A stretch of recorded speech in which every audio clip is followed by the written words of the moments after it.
Hi everyone, welcome back. It's Hannah from Hannah's Decodes. It's been a little while again since I've done a video. I've got family, my eldest daughter moving back into my home, and her family, her whole family's moving back in. So it's been a little bit of preparing space for them, and it'll be lots of fun, but it's been a bit of work and taken up a lot of time and made me feel a little bit tired and sore. So I haven't got back here for a little while. But I thought I would just come on quickly and talk a little bit about what we've been doing. I've heard someone talking the other day about meditation, and she was talking about traditional meditation where you clear your mind, probably a little bit like what I did when I was studying Buddhism, where you clear your mind and you try and have this emptiness and empty space in your mind, and you try and release your thoughts and let them float away, and keep on clearing that your mind. And I think I might have mentioned before, I did that for many years, really badly, and I used to fall asleep, and I used to have a busy mind, and I'd have little stories going through my head, and then I'd try and clear them away, and then other things would pop back into my head, and I'd just be often feeling a little bit frustrated. But even in some of those meditations, I had some quite deep experiences, even though I wasn't doing it terribly well. And I can remember talking to one of the monks where I was practicing Buddhism, and he said, well, you know, the Tibetan monks, when they're practicing meditation, they never do it this way. They actually just sing or say the mantras and the prayers out loud, and that's their meditation. And I kind of went, well, that's makes perfect sense to me, because their whole focus is on words and tunes and meditating in a whole different way. And so I kind of, that made a lot of sense to me, and I almost I think it was a bit of a turning point where I thought I really wanted to explore other things other than Buddhism, just to experience other ways of meditating and looking at ways to improve my state of consciousness and my mind. And so I went down and have looked at many different things. And I thought I should just clarify a little bit when I talk about meditations. It's actually, and I thought I'd change what I describe as meditations to call them active healings, because what we're doing is often trying to improve our situation or expand our consciousness. And I know meditation does do that in its own right, but I think a lot of my friends who are into healing and practice healing and share their healing modalities, they actually don't want to be a healer. They just want to share the tools and the space, and they want you to heal. And ultimately that's what happens with a good healer. They have the tools and the space and the knowledge, and they say, this is what I do. You can join me, we can go through it together, and it's up to you to heal. And so I thought I might call my meditations now active healings, because we're all doing it. I'm not just doing something that fixes someone, and you're very much the participant and the practitioner and the healer. So I thought that's probably a nice way to describe what we're doing rather than a meditation, because a meditation, I think it is a little bit narrow in the way to describe what we do. So, and another thing I thought I'd talk about, I'm sort of feeling a little bit at the moment that I'm kind of blank. I'm kind of, I feel like I'm at a phase of something, a time in my life where I am know, not really attached to a lot of my past explorations and career, if you like. I'm an artist. I'm really feeling like, what am I doing now?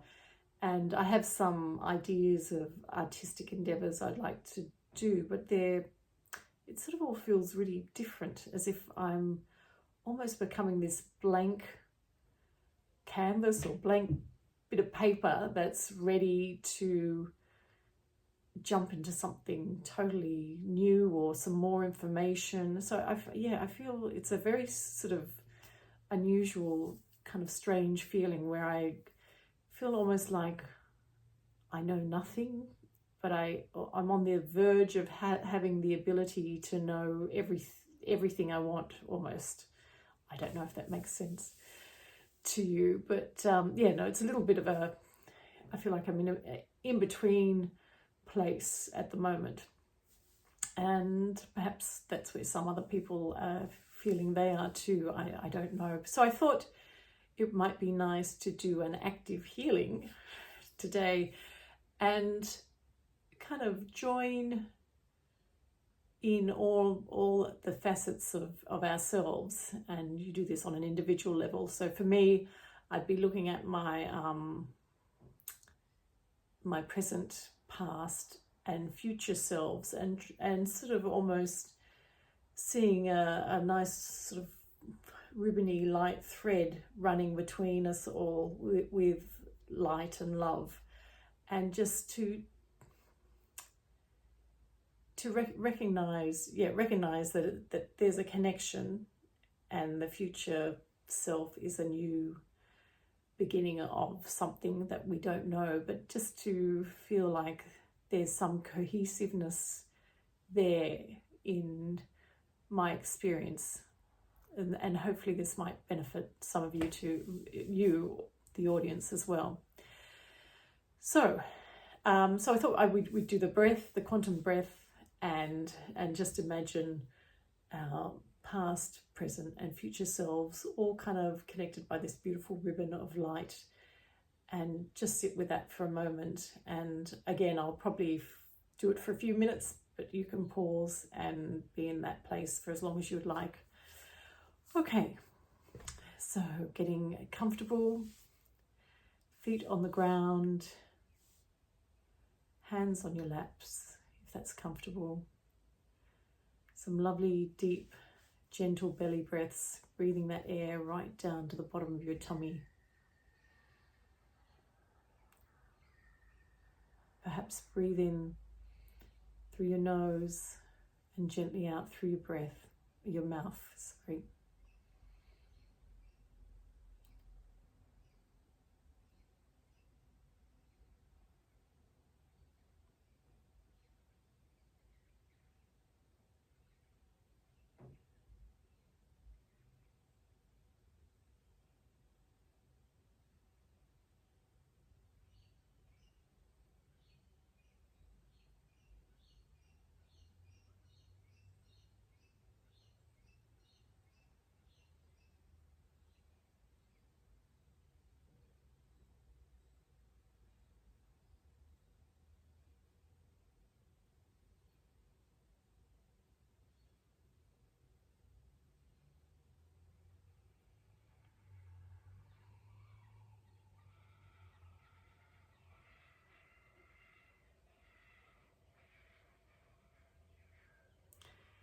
Now see yourself where you are at the moment, in your present place, and think of yourself in the past, and think of yourself in the future. And imagine there's a beautiful, gentle, opaque thread of white light that connects the three versions of yourself. And perhaps this goes through your heart center, this thread of light. And just sit there for a moment and recognize the connection between these three aspects of yourself. And with your breath, start filling up your body with loving kindness and love and light.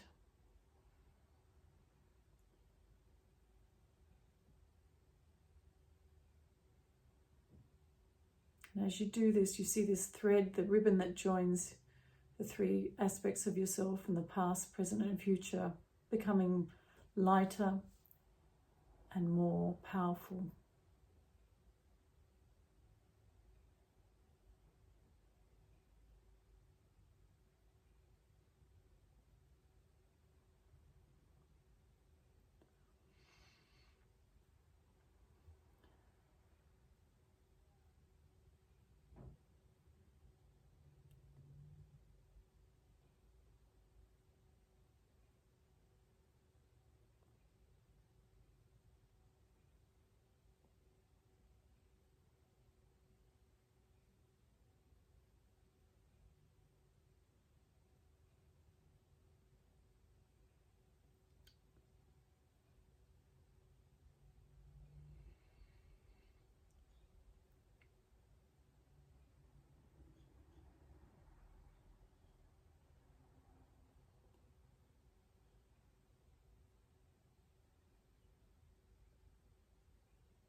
So if you're ready to gently start bringing your consciousness back into the present moment,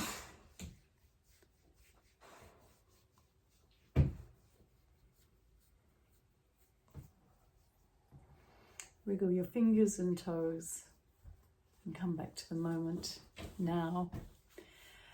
And I don't know if you heard the kookaburras, they were joining in with the meditation. The kookaburras are an Australian bird that makes a kind of laughing song.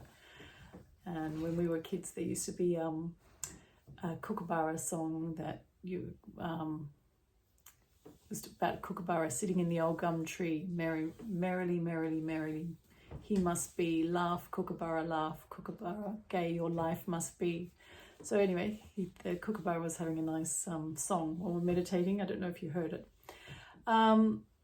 I think that's it. We've got Remy here. So Remy the greyhound, he's here. He's come up to say hello to. I think that's it. Was there something else I was going to mention? Oh yes, sorry, there was. Today I listened to a great video that I really enjoyed on YouTube by a lady called Penny Kelly, who's an American lady who has written many books, and I won't be able to just, she's done so many things. I don't think I'll be able to sort of describe everything she's done, but I might put a link down below. Really worthwhile watching her this video that she describes her life and how she came to be presently doing what she does, writing books and helping people raise their consciousness to create a better planet, basically. So it was really, really nice. I really enjoyed it, and she's doing a lot of good work. And she said a couple of things that really resonated with an experience I had, and perhaps I'll tell that another time, because it's kind of a little bit strange. It's kind of, but yeah. So it was very interesting. I thought I might write to her and say I've had that experience too. So I think that's it, and I hope you have a good week or so, and I'll see you next time. Okay, thank you. Bye.